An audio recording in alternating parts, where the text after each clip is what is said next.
Imagine this. A storm brews, not in the sky, but in the stillness of an airport terminal. A man stands at the gate, alone, yet surrounded by eyes that pierce through tailored fabric and silent dignity. The boarding pass in his hand carries more than just a seat number. It carries centuries of weight, of whispers, of walls never spoken, but always felt. In those few seconds, his entire being is judged, not by character, not by achievement, but by the skin he cannot take off. And just 12 minutes later, the flight halts. Not because of turbulence, but because truth finally decided to stand up. Before we continue this story, tell us, where are you watching from? We'd love to hear your voice. Don't forget to like and share this story with someone close to your heart. Let's pass something meaningful today. By subscribing, liking, commenting, and sharing, you might be helping someone more than you know. Thank you. Now let's return to the story. The night was calm. The lights of the airport flickered with routine rhythm. People moved about, some rushed, some relaxed, blending into the background hum of departure announcements and luggage wheels rolling across polished floors. Among them stood a man, still and composed. His steps were measured, his breath steady. As he approached the boarding gate, everything about him was quiet excellence, his posture, his suit, even the watch that sat gently on his wrist. The moment his presence was acknowledged, the space around him shifted. Tension replaced silence. Eyes turned, but not out of recognition, out of confusion. Faces stiffened. Smiles faded into polite stiffness. The air grew thick with something invisible yet heavy. Suspicion wrapped itself in professionalism. What followed was a series of movements wrapped in bureaucracy. Individuals in uniforms examined, whispered, nodded, and turned away. Bodies leaned into hushed conferences just a few feet away from where he stood. Screens were checked, documents passed from hand to hand. Yet the man did not flinch. He remained where he was, calm, untouched by the quiet chaos building around him. Behind the process, behind the coded language of procedure, there was a single truth none of them could say aloud. They were not prepared to see someone like him there. His skin told a story. Their system was not built to believe. The moments dragged. The scrutiny continued. What should have been a brief step forward turned into a slow unraveling of assumptions, protocols, and silent prejudice. Every second that passed revealed more about them than it did about him. And then, something happened. Man revealed a truth larger than all their hesitation. With grace, he introduced a fact none of them had considered. Ownership. Authority. A layer of power they never thought he possessed, not because he couldn't, but because they never imagined it. Within minutes, everything changed. The flow of command reversed. The line of judgment snapped. The machine of polite rejection came to a stop. The crew was replaced. The flight was halted. And the man, who never needed to raise his voice, had made a decision that echoed far beyond the man. Departure gate. That night, the plane didn't fly. Not because of mechanical failure, not because of weather, but because truth had finally stepped into a space it had long been denied. It wasn't about revenge. It wasn't even about justice. It was a moment when silence became louder than prejudice. A quiet reminder that true power doesn't need to shout. There is a part of every great story that no one ever sees. A quiet, invisible chapter where strength is not loud, and battles are not fought with fists but with silence. Long before David ever touched the polished leather of a first-class seat. Long before he ever wore the suit that made people stare in shock. He was just a boy growing up in the backstreets of a neighborhood that never knew mercy. His world was narrow. Narrow alleys, narrow minds, narrow chances. But his dreams? They were far too wide for the place that tried to hold him still. Each morning began with noise from the outside traffic, shouting, distant sirens. But inside, in the corners of his tiny home, was a silence that said more than words ever could. There were days when the refrigerator was empty, nights when the roof leaked more than it covered, and seasons where survival became an everyday.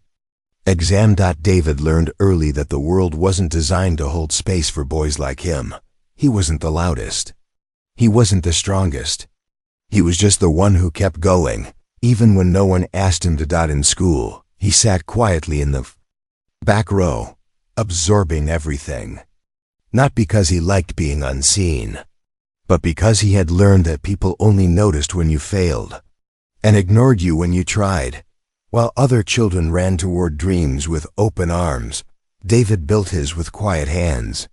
Books became his shelter, ideas became his food. Every page he turned was another brick added to the future he refused to let go. And still, no one believed in him. Not the teachers who called him average, not the neighbors who pitied his mother's tired eyes, not the city that only seemed to notice his skin in the shadow of suspicion. He walked through it all with steady feet, because beneath his silence, a fire had started. And fire, once lit, will always find a way to rise. There were days when he was mocked for dreaming too big. There were moments when even his reflection seemed unsure. But deep inside, something whispered, keep going. So he did. He studied when others slept. He worked when others gave up. And while the world was busy pointing fingers, David was building foundations. People didn't see his pain. They didn't notice the cracked soles of his shoes. They didn't know how many nights he cried in silence, then woke up with purpose, stitched back into his breath. All they saw was the calm man he became. But they never knew the war he survived to earn that calm. The day David received his first scholarship, there was no applause, no celebration, just quiet relief and a promise to himself. He would never forget the silence that shaped him. He would never forget the boy in the corner, the boy no one saw, the boy who one day would make the whole world stop and look.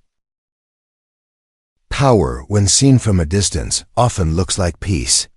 But for David, the closer he got to power, the more battles he found hidden beneath polished surfaces. His first day in the corporate world was not marked by celebration. There were no hands reaching out to welcome him, no warmth in the way people watched him walk into the room.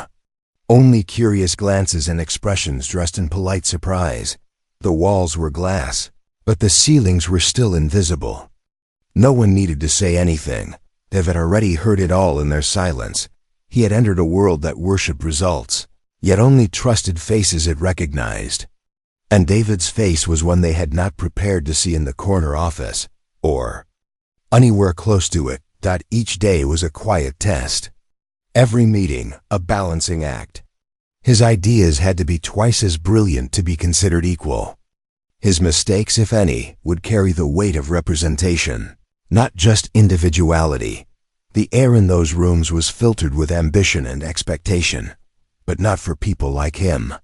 He felt it in the way chairs were filled around him, in how conversations moved without inviting him in how his presence made others uncomfortable, though he had done nothing but exist.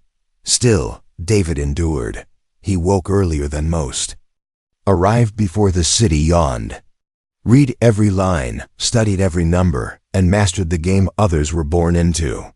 Not because he needed to prove something, but because he had always known the world would not forgive him for being average. And yet, excellence didn't shield him. It only made him more visible, more threatening. The higher he climbed, the more carefully he was watched. Success became a cage of its own.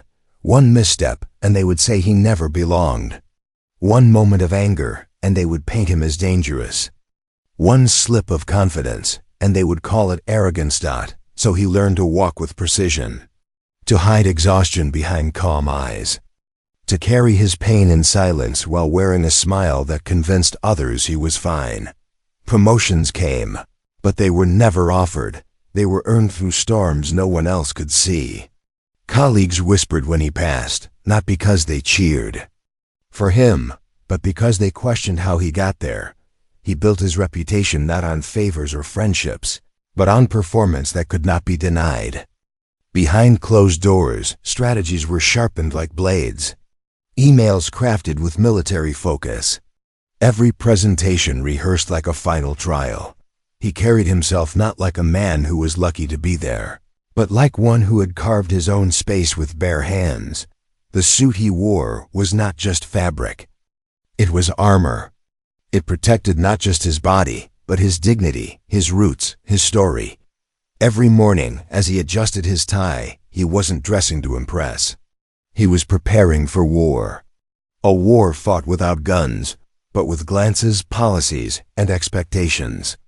Too fragile to include someone like him, yet he won, quietly, powerfully, because David didn't just survive the system. He rewrote the way it saw men like him. In the corridors of success, the greatest threats are never loud. They come in whispers. In handshakes that hide sharp intentions. In the way people smile while plotting your fall behind glass doors and polished tables. By the time David's name reached the top floor, the building beneath him had already begun to tremble. It wasn't sudden. There were no alarms. Just a slow, creeping cold that entered through cracks he had never noticed before. It began with delays. Small ones. Unexplained. Strategic. Emails that mysteriously never arrived. Meetings that were rescheduled without notice. Projects reassigned. Without reason. Then came the rumors, crafted carefully. Delivered casually. Dropped into conversations like harmless suggestions, but built to grow like poison.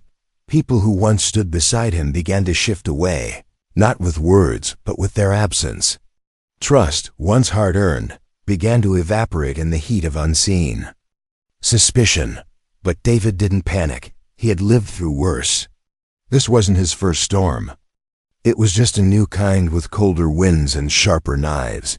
He investigated quietly, watched closely. And what he found beneath the surface chilled him more than betrayal. It was the realization that success had made him a symbol, not a person. There were those who smiled when he climbed, but only because they never thought he would make it all the way up. Now that he had, they wanted the ground beneath him to disappear. He became the subject of internal audits. His decisions were reviewed with unusual scrutiny. His private moments distorted and fed to the press like crumbs of controversy. And then came the worst blow. One of his own, someone he had mentored, trusted, and lifted, had turned against him. Not out of hate, but out of hunger. Hunger for a position David had once made look too easy. The betrayal was clean, precise, and personal. It wasn't meant to destroy him outright. It was meant to cut his legs without leaving blood so he would fall, and no one would know why. But they had miscalculated. David was not a man who rose because the world allowed him. He rose because he refused to stay down. He didn't shout. He didn't fight back with anger. Instead, he returned to the quiet strength that had built him. He reviewed everything. Spoke through actions, not noise. And piece by piece, he untangled. The web meant to strangle him. Documents were traced. Decisions reconstructed. Motives revealed, not with vengeance, but with truth. And when the truth stood tall, it burned brighter than any lie they had whispered. The same boardroom that had once doubted him now sat in silent awe. The same eyes that had turned cold now couldn't hold his gaze. David had survived fire before. But this time, he had walked through ice and melted it under his feet, not with power, but with integrity, not with threats, but with proof. And as he stood once again, alone but unshaken, the world finally saw what it had refused to believe. This man, forged in silence and tested by betrayal, was not just a CEO. He was the storm that never asked permission to arrive. There are moments in life when the world decides to remind you of your place, not with force, but with subtle cruelty. For David, that moment arrived 30,000 feet above the ground. It was supposed to be a routine flight. A business trip, nothing more. The reservation had been made weeks in advance, first class, as always. Not for the luxury, but for the peace. The silence it offered, the space to breathe, the brief illusion that all was well. He arrived early, dressed sharp, carried nothing but his briefcase and composure. At the gate, everything appeared normal until at WASN single quotes T. The delay wasn't announced. It happened through a series of glances, soft-spoken whispers behind counters, a tightening in the air that only those who had felt it before would recognize. When boarding began, others were ushered in, names were called. Passengers passed him, by one after another, until he stood alone. They told him quickly, that his seat had been reassigned. Something about a system error, an overbooking, a technical glitch, but David had heard those words before. Not in airports, but in boardrooms. Not in policies, but in politics. He knew when he was being erased. The first-class cabin had empty seats. He saw them, clean, untouched, reserved for someone else, someone they didn't have to explain. They asked him to take a seat in the back, the very back, next to the restrooms, next to the noise, the cramped aisle, and the reminder that, no matter how high you rise, there are still those who believe you do not belong. It wasn't just a downgrade. It was a message, delivered politely, dressed in protocol, but what they didn't know, what they could never have known, was that this was the wrong man to do this to. Not because he would react with rage, but because he wouldn't react at all. He took the seat, silently, calmly, as if nothing had been taken from him. But inside, something shifted. He looked out the window, not with sadness, but with a clarity that only comes after years of being tested. This was not humiliation. This was history repeating itself, just louder this time. What they failed to realize was that David wasn't defined by the seat he occupied.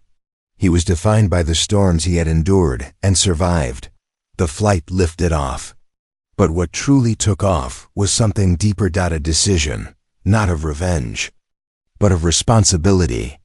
Because David knew if he allowed this moment to pass in silence, he would be complicit in the very system that tried to shrink him. By the time the wheels touched the ground, the world had already changed.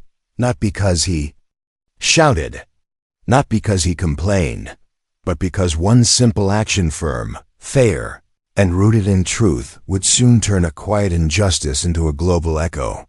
What happened next would not just make headlines. It would shake the very institution that tried to keep him small. Some moments are quiet, but they echo forever. It was just minutes before the next flight's departure. Same airline, same airport, same rules. But David was not the same man who had landed just an hour earlier. He walked back into the terminal, not with anger, but with purpose. His steps were slow, steady, like someone who had nothing left to prove, but everything left to say. People turned their heads. They remembered his face. Some had seen the scene earlier, how he had been asked to step aside, how he had disappeared without protest. But now, his return carried weight. He moved past the check-in counters, past the suits and uniforms, past the polished smiles that had offered apologies without meaning them. He didn't demand a megaphone. He didn't need a podium. His very presence, composed, calculated, and impossible to ignore, was enough to freeze the air. Security approached. Passengers stared. Employees whispered. But David didn't raise his voice. He simply handed over a small device, a flash drive. No threats. Just a quiet request to speak with the operations director. And that's when the world began to turn. Because inside that drive, there was more than evidence. There was a timeline, a pattern, footage, logs, records, not just of what had happened to him, but what had happened to so many others before him. Names that never made headlines, voices that had long been buried. The humiliation wasn't random. It was routine.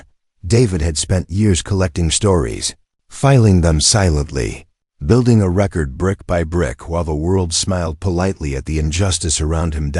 And now, in the middle of the terminal, he laid it bare, not with fury, but with finality. The airline's internal team was called in, then legal, then federal regulators. Because this wasn't just about a seat anymore. This was about the system behind the seat. The flight that was scheduled to leave never took off. The gate was closed, passengers were delayed. And inside that room, truth spread like fire. David didn't accuse, he presented. He didn't cry out, he let facts speak. It wasn't revenge. It was a reckoning, and the most painful part? He didn't do it for himself. He did it for the boy he used to be. The one who stood alone in classrooms, in interviews, in boardrooms. The one who had been told to wait, to be patient, to stay silent.